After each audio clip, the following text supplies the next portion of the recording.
¿Qué tal? Comenzamos con nuestra segunda clase de Teología del Antiguo y del Nuevo Testamento. El día de hoy hablaremos de la revelación y de cómo la vamos a dividir en dos elementos importantes. Por un lado tenemos la revelación natural y por otro lado tenemos la revelación eh, sobrenatural, entendidas también como la revelación general y la revelación especial. Bien, sin más, entramos al tema. La revelación general o natural se da a través de los elementos de la naturaleza. Es Dios quien a través de los distintos elementos de la naturaleza se hace presente su omnipotencia, hace presente pues esa figura de autoridad como el creador de todo cuanto existe. Y a través de esos elementos naturales va conduciendo al hombre de manera ordinaria y de manera sencilla a entender que existe en lo profundo de su ser, lo entiende, si lo entiende el hombre, existe una autoridad, existe una divinidad. Por tanto, decimos nosotros, eh, esa revelación que Dios ha dado a través de los elementos naturales le recuerda al hombre que todo cuanto ha sido creado ha sido para él. De ahí pues porque esa revelación especial se dará de manera distinta, ayudando al hombre en las diferentes circunstancias. El hombre primigenio, o ese hombre antes de la caída, que se le vamos a llamar hombre primigenio, goza de la amistad con Dios y todos los elementos naturales le gritan la presencia de Dios. Pero cuando el hombre cae, cuando el hombre tiene la experiencia del pecado, el hombre rompe esa amistad con la creación y con Dios y entonces comienza a experimentar miedo e incertidumbre. De ahí porque después será necesario que el hombre evolucione, en el mejor sentido de la palabra, no solamente como evolución científica, sino que evolucione en el conocimiento, que evolucione y que desarrolle sus capacidades para que el hombre pueda llegar de nuevo a esa armonía entre Dios y entre la humanidad. De ahí porque pues vamos a evolucionar a un aspecto muy importante que es la revelación especial o la revelación sobrenatural. Como revelación general y natural, tenemos nosotros que ahí podrían caber todas las religiones naturales del mundo, pero con la experiencia desde la visión cristiana, hablamos de la etapa primitiva del hombre, cómo el hombre desde su caída, desde su constitución antropológica, está diseñado para recibir a Dios. Dirá el Catecismo de la Iglesia Católica, el hombre es capax Dei, es decir, capaz de Dios, capaz de conocerlo, de llegar a su cercanía. Sin embargo, el hombre por la caída se ha visto desgajado, se ha visto desconectado de esta realidad. Y por eso Dios ha querido que de algo natural pasemos a algo sobrenatural.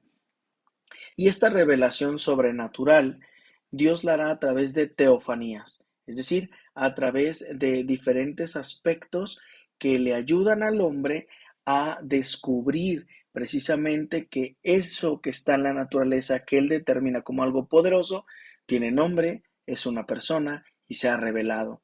Y entonces, por eso ponemos aquí la imagen de la zarza. Al pueblo de Israel no le llamaba la atención que una zarza ardiera, era algo común para ellos verla arder, pero lo común era verla arder e inmediatamente consumirse. Dice la Sagrada Escritura que Moisés decide acercarse a la zarza no porque la ve ardiendo, sino porque no se consume, es decir, porque tiene una cualidad distinta que la diferencia de los demás. Arde sin consumirse, es decir, hay algo distinto. Hay algo que rompe esa naturaleza, y esa es la presencia de Yahvé Dios. Entonces, en este sentido de que el hombre cae y que el hombre no tiene la posibilidad de estar cercano, de poder escuchar de nuevo la voz de Dios, de poder estar unido a Él, rompe precisamente esta armonía y cómo devolver como la capacidad o como instrumento para devolver al hombre a ese estado original donde él estaba, lo más posible, claro está, surge como respuesta la religión, como esa institución o esa plataforma, vamos a llamarla así, esa plataforma en la que el hombre de nuevo se conecta con Dios, en la que el hombre de nuevo puede volver a esa amistad, puede volver a escuchar la voz de Dios, puede sentirse cada vez más pleno. De ahí pues porque en ese movimiento que se da entre la revelación natural y la sobrenatural, viene como resultado la experiencia de la encarnación, como ese movimiento en el que Dios decide hacerse hombre, decide hacerse uno como nosotros, menos en el pecado, para tomar sobre sí toda nuestra humanidad y elevarla a la divinidad, como esa forma de rescatarnos de algo natural, como puede ser el nacimiento de otro ser humano, a algo sobrenatural, la presencia real del Mesías, del Salvador, del Restaurador. Se da pues todo un nexo cronológico entre el Antiguo Testamento y Nuevo Testamento a través de una historia. Es la historia del hombre la que se ha visto fracturada y ahora es Dios que interviene en la historia de la humanidad para poderla rescatar, para que de esa manera pueda encontrar su plenitud. Nada se ha merecido una visita de Dios, nada. Nada se lo ha merecido. Simplemente Dios ha querido hacerse presente en medio de la vida del hombre como un acto de misericordia. Dios ama tanto a su creación, ama tanto al hombre que ha creado, que no lo deja a la deriva por consecuencia de su pecado, sino que aún en medio de su testarudez, Dios decide hacer un acto de misericordia y amarlo sobremanera. La justicia judía, que es de alguna manera la forma en la que ellos entendían que Dios iba a restaurar al hombre a través de actos de justicia, es decir, actos de santidad, y que se entendía pues la santidad como el cumplimiento de la ley.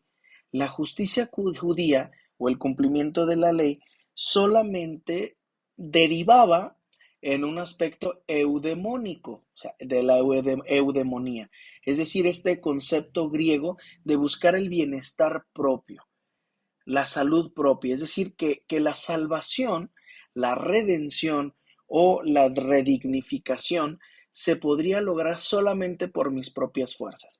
Y eso es algo que la encarnación de Cristo viene a romper, porque no es una búsqueda personal, sino que se trata de una asunción a la gracia. Es decir, Cristo, al haberse hecho hombre como nosotros, asume nuestra naturaleza y somos elevados a la gracia, no por nuestros méritos, sino por los méritos de Cristo.